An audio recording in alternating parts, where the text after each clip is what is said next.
कि चलले बनमा के वो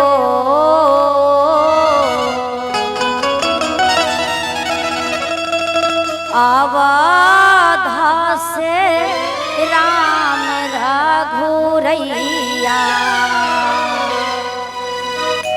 हो चलले बनमा के ओर चलले बनमा के ओर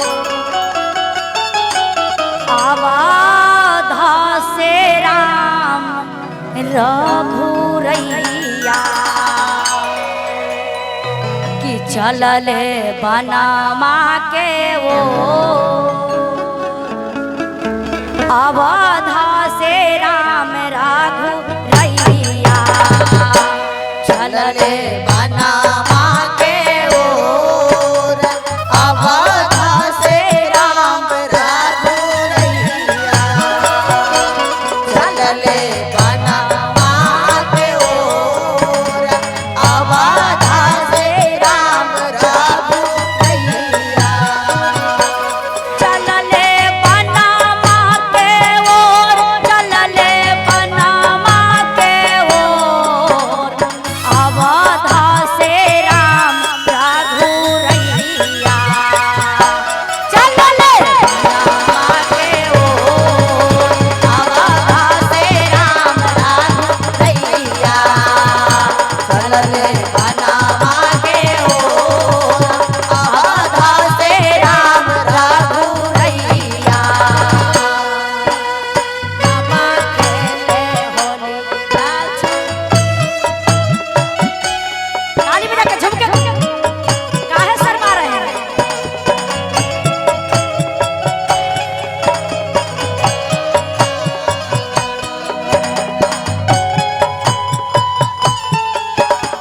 जय श्री राम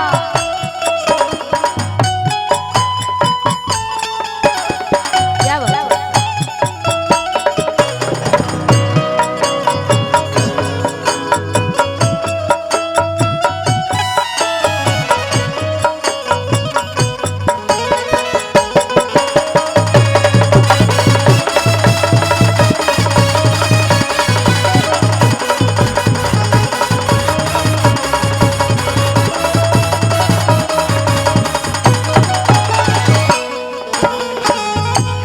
और कहतिया का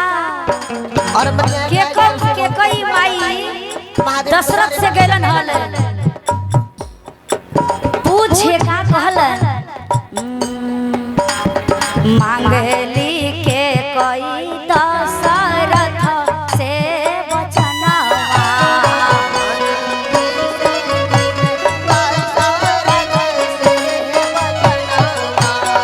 भरत बनी है राजा राम 14 साल बनवा कैसे रही है राम जी 14 साल बनावा मांगली के कई दशरथ से वचनवा भरत बनी है राजा राम 14 साल बनवा आखिर माना पिया वचन हमार हो आहो माना पिया वचन हमार राम लखन सिया मैया चलले बनवा के ओ राम लखन सिया मैया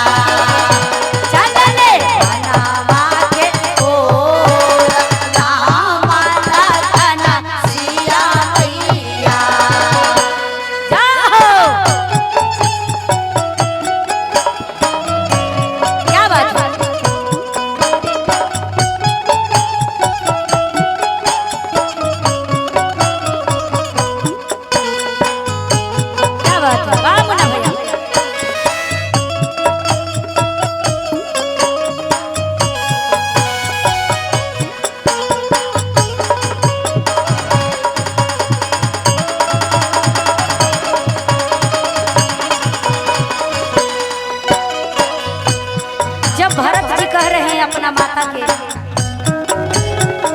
अतना का साई कैसे बन गईला माई बनी गईला माई हो बनी गईला माई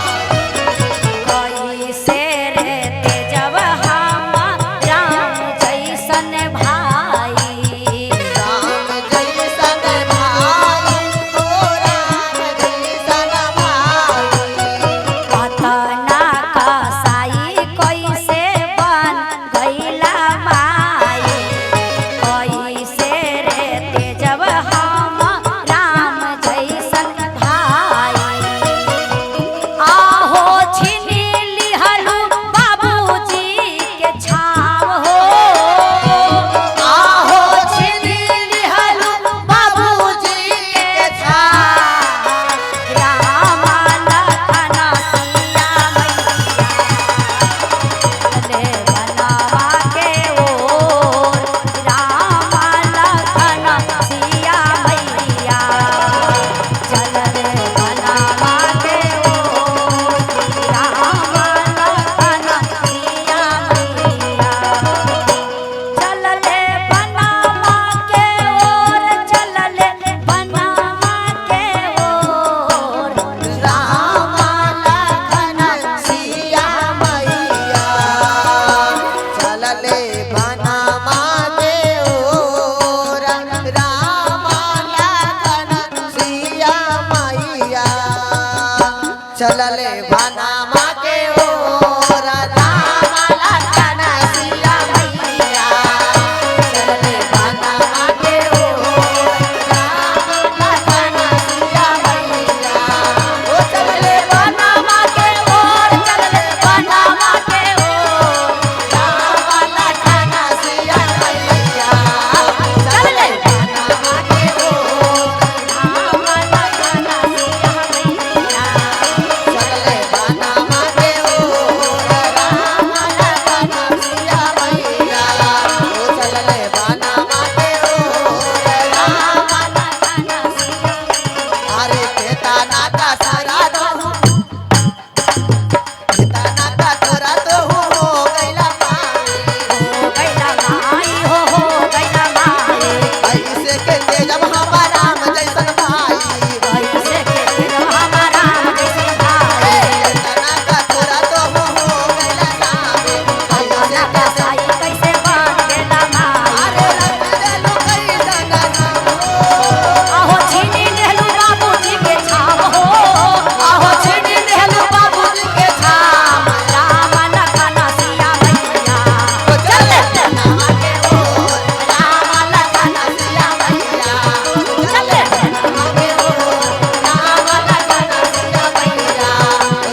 सच्चे दरबार की। बोलिए श्री रामचंद्र भगवान की जय। कौनो जय।